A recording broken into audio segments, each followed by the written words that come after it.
Welcome to today's deep dive. We are jumping into a really fascinating document today titled A Special Meal, which basically unpacks the historical text of Luke chapter 22. Yeah, it's a great piece. It really takes this story that is so foundational to Western history and, makes it accessible. Exactly. Because our mission for this time together is to take an event that has been covered in, centuries of stained glass and heavy religious ritual and strip all of that back. Right, because it's so easy to lose the humanity in this story when it's just, classical paintings and rigid traditions. For sure. We want to discover the gritty, real-life, surprisingly emotional details of what history now calls the Last Supper. And to get us into that mindset, I want you, the listener, to think back for a second. Yeah, think about the absolute most special meal you have ever had in your entire life. Just picture the room. Right. Was it a first date where you were so incredibly nervous you could barely swallow a bite? Oh, I've been there. Right. Or maybe a surprise birthday dinner where you walk through a door and suddenly everyone you care about was shouting your name in a crowded restaurant. Or even something incredibly simple like a quiet Sunday morning breakfast, slightly burnt toast and all, brought to you in bed. Yeah, exactly. Now, if I pressed you right now listening to this to tell me exactly what was on the plate that day, the specific spices, the side dishes, the garnish, there is a very good chance you would draw a total blank. Oh, totally. The psychology of how memory works with food is actually a perfect entry point for this text. How so? Well, the menu almost always fades away, right? Yeah. But the context, the people, the emotional weight, that becomes permanently etched into our brains. Oh, wow. Yeah, you absolutely remember who you were sitting next to and the exact feeling in the room. Exactly.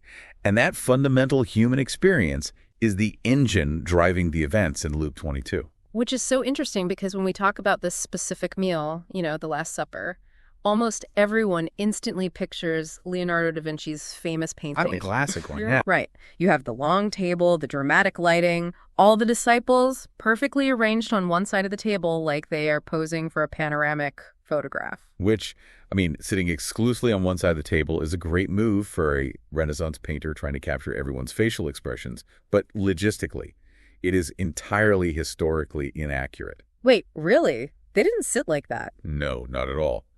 In first century Judea, they would have been reclining on cushions on the floor, arranged in a U shape around a low table. Oh, interesting. So Da Vinci just totally missed the historical realities of ancient dining. He did, but he actually captured a profound underlying truth. He captured the gravity of the room. Okay, let's unpack this. Because to understand why the room felt so heavy, we have to look at how this whole evening started. Right, and it doesn't start with a grand painting or a choir. No, it starts with a highly specific, almost secretive set of instructions. So we're looking at verses 8 through 15, where Jesus sends two of his closest friends, Peter and John, into the city of Jerusalem. To prepare the Passover meal, yeah. And his instructions read like something out of a spy novel. He essentially tells them to walk into a crowded city and look for a man carrying a jar of water. Which seems random, but to understand the mechanics of this, you have to look at the cultural norms of the day. Okay, what do you mean?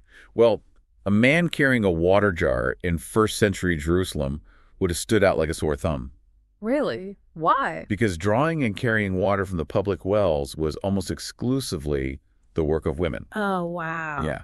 So a man doing it would be the equivalent of someone walking down a busy modern street waving a bright neon sign. That's crazy. So it was a very deliberate, unmistakable visual signal designed to be spotted in a chaotic festival crowd. Exactly. It's basically like a first century version of Google Maps. Just, follow the blue dot or the guy with the water jar and he'll lead you right to your destination. Yeah, that's a great way to put it. So they follow him to a house they've seemingly never been to. They walk in and there's a massive, fully furnished upper room completely ready and waiting for them. It's essentially a VIP restaurant reservation booked totally off the books. Right. But here's where I have to push back a little bit on the narrative tension.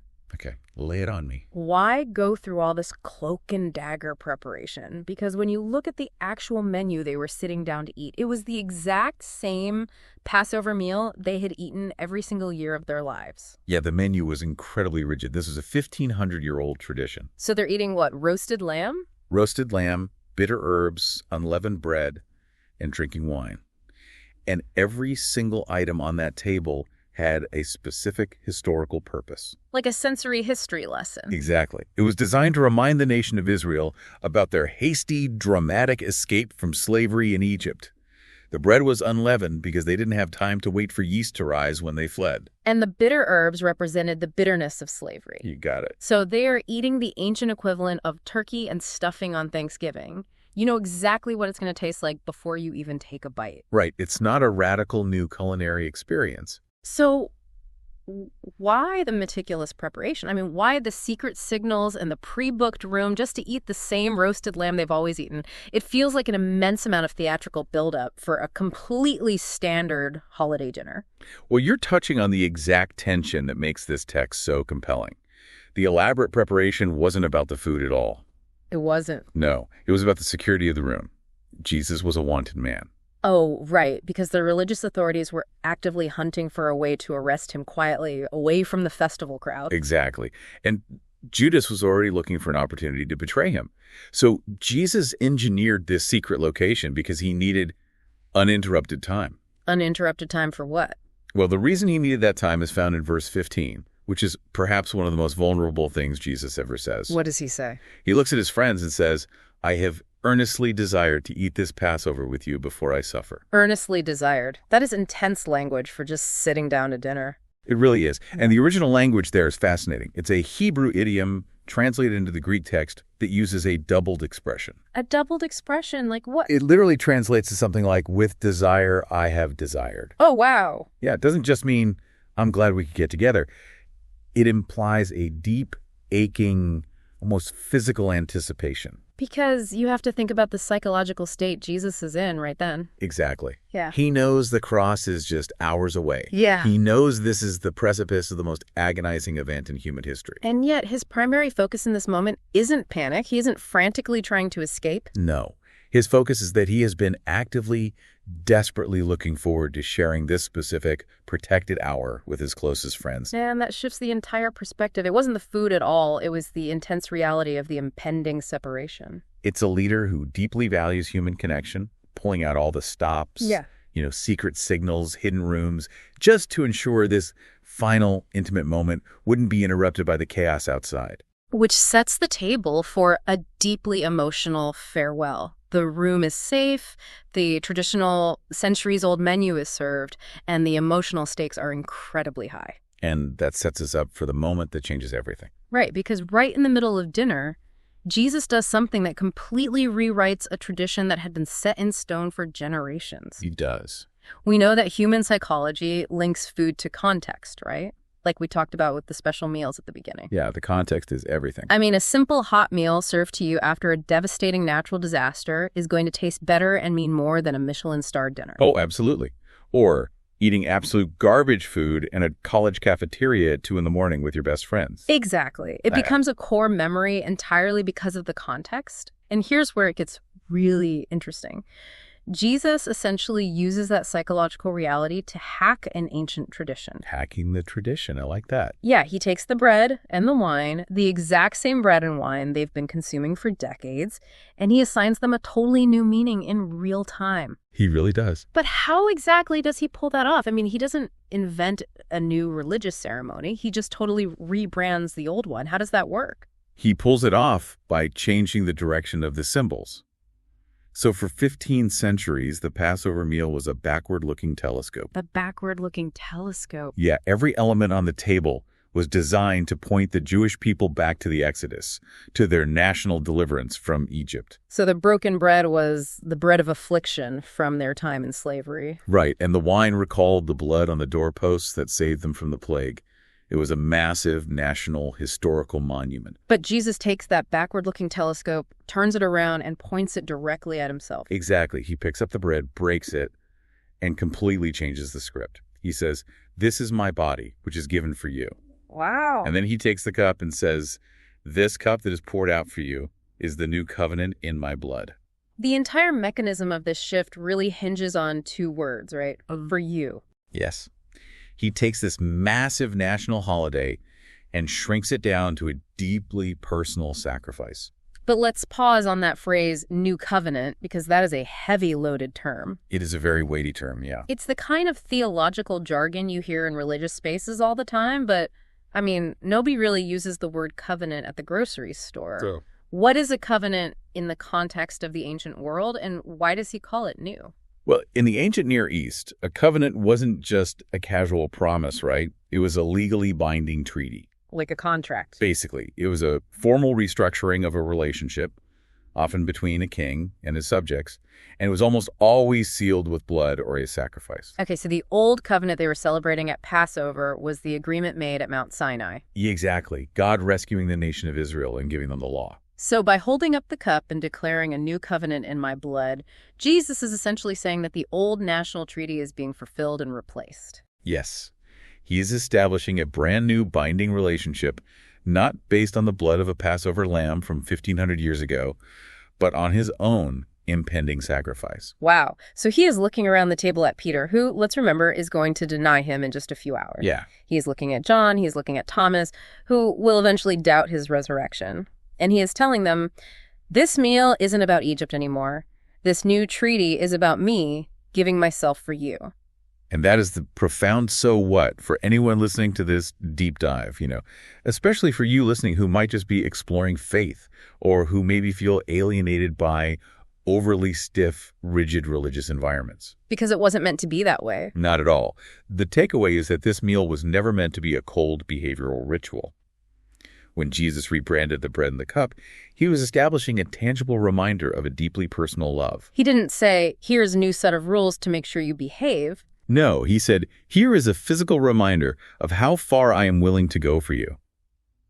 The menu stayed exactly the same, but the meaning shifted from a distant history lesson to an intimate declaration of personal commitment. The sheer audacity of that is wild when you think about it. It really is. To take the most sacred, untouchable tradition of your culture and boldly state, actually, this has always been pointing to what I'm about to do tomorrow. Yeah, it's a huge claim. But if we stop the story right here, it paints a pretty bleak picture. I mean, it sounds like the ultimate tragic farewell dinner. You got it. Reads like a martyr giving a poignant final speech and setting up his own memorial service before he is executed. Right, but the text makes it clear that Jesus refuses to let this be an ending. Which is the crazy part. The emotional gravity of the cross is certainly heavy in the room, but Jesus immediately pivots their perspective from the immediate suffering to an ultimate future victory. Let's look at verses 16 and 17. Jesus says about the Passover, I will not eat it until it is fulfilled in the kingdom of God. And then about the wine, he says, I will not drink of the fruit of the vine until the kingdom of God comes. So he isn't just saying a tearful goodbye. He is actively scheduling a future reunion. Like, I am going to suffer and I am going to die, but keep my seat at the table warm. Exactly. I am coming back and we are going to eat this together again in a massive heavenly banquet. It is a stunning declaration of hope right in the shadow of his impending death. He is guaranteeing that suffering is not the final word, but this massive, glorious future banquet, this heavenly feast we are promised. It raises an interesting contrast with how a lot of us actually experience communion in the modern world. Oh, this contrast is stark, because if you step into many modern services, especially in a post-pandemic world, you aren't exactly met with a feast. No, you really aren't. You are met with those little pre-packaged communion cups. Oh, yeah. If you know, you know. You've got the tiny plastic thimble of grape juice covered by an impossible layer of cellophane ore. Which is always so hard to open. Right. And sitting on top of that is this tiny, perfectly round, shockingly dry wafer that you have to peel another layer of plastic off just to access. It requires genuine manual dexterity just to participate in the ritual. Yeah. And the crinkling plastic sound echoing through a quiet room is an experience in itself. Exactly. And let's be honest, that little wafer looks and tastes like a piece of packing foam. It really does. And the thimble of grape juice is gone in half a second. You barely even register the taste before you're holding an empty plastic cup. True. So let me play devil's advocate here. If this meal is meant to symbolize the greatest, most profound sacrifice in human history, and if it is meant to be a preview of this massive, joyous, heavenly banquet, isn't it a bit tragic that we've reduced it to packing foam and a sip of warm juice? That's a very fair critique. Doesn't the modern execution just ruin the profound vibe Jesus was trying to set up? When you hold up a piece of dry, flavorless foam, next to the idea of a royal heavenly banquet. The visual is almost comical. But if we dig into the underlying logic of what Jesus is doing, that stark simplicity is exactly the point. How so? Well, the physical quality of the food is entirely irrelevant. Irrelevant? How can the food at a meal be irrelevant? Think back to the broader context of Jesus' teachings. On another occasion, he confused his disciples by telling them, "I have food to eat that you do not know about." Okay, yeah. He was constantly pushing them to look past the physical reality, to grasp the spiritual truth. In the upper room, it wasn't about the culinary quality of the unleavened bread. So it wasn't about the chef's technique. Right. And today, it's not about the flavor profile of the wafer.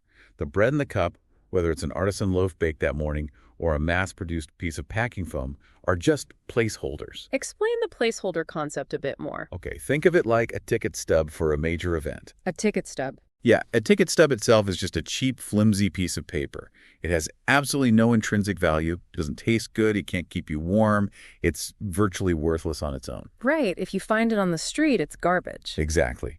But if that little piece of paper guarantees you entry into the greatest, most anticipated event of your life, you treat it as precious. You guard it. Oh, I see where you're going with this. A communion packet is a placeholder for a promise. Yeah. It is the ticket stub that guarantees what Jesus said, "We will eat together again." That reframes the entire experience. Going back to those special meals, I asked everyone to picture at the beginning of the deep dive, the first dates, the anniversaries, the surprise parties. The memories. Right. They are beautiful, but they are definitively in the past. They exist only in your memory.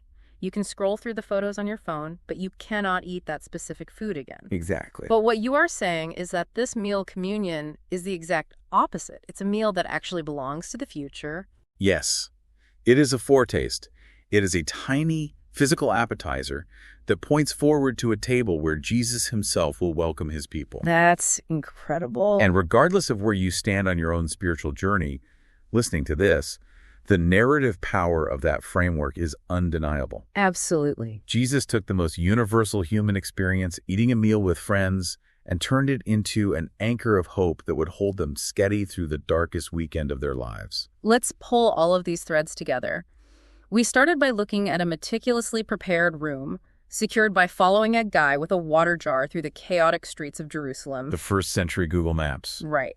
And we saw how Jesus took a 1,500-year-old tradition and hacked the menu in real time. He took the backward-looking telescope of national history and turned it into a mirror reflecting his own deeply personal sacrifice, sealing a new covenant for his friends. Changing it from history to intimacy. Exactly. And we landed on the realization that even a piece of packing foam bread can be profound because it serves as a ticket stub to a future heavenly banquet. The through line connecting all of this is relationship. Yeah. From the aching, earnest desire to share the meal before his suffering, to the deliberate use of the words "for you," to the promise of a future reunion. It really is all about relationship. It challenges us to look at this ancient text, not as a dusty, boring religious mandate, but as a deeply human story of a love that refuses to let suffering be the final word. Which brings us to a final provocative thought for you to chew on as you go about your day. We've just spent this time exploring how Jesus used a simple, traditional dinner to anchor his friends right before they faced unimaginable trauma. He used a table to bridge the gap between profound human suffering and incredible future hope. And it begs a very real, very practical question for all of us today. What is the untapped power of your own dining room table? Oh, that's good. We often completely miss the potential of our own table. We really do. We get so caught up in the performance of it all, We obsess over the menu, making sure the house is perfectly clean, stressing over the aesthetic, trying to make it look like a magazine cover. Right, trying to impress people instead of connecting with them. But if the Last Supper teaches us anything, it's that the menu and the aesthetic truly do not matter. The real power is in the presence. Yeah. The power is in looking at someone and saying, I earnestly desire to share this time with you. Reclaiming the table not as a place of performance, but as a place of true connection and hope. Exactly. How might the incredibly simple act of inviting someone over for dinner this week, even if it's just for cheap takeout on paper plates, become a literal lifeline? There are people walking around right now who desperately need to know they aren't sitting alone in whatever they are facing. And if a simple piece of bread and a cup can change history and anchor a group of terrified friends, Maybe your messy, imperfect dining room table can change someone's entire week. That's a powerful thought to end on. Well, thank you so much for joining us on this deep dive into the historical, emotional, and profound layers of what makes a meal truly special. We warmly encourage you to keep exploring, keep asking questions, and maybe go invite someone to dinner. We'll catch you on the next deep dive.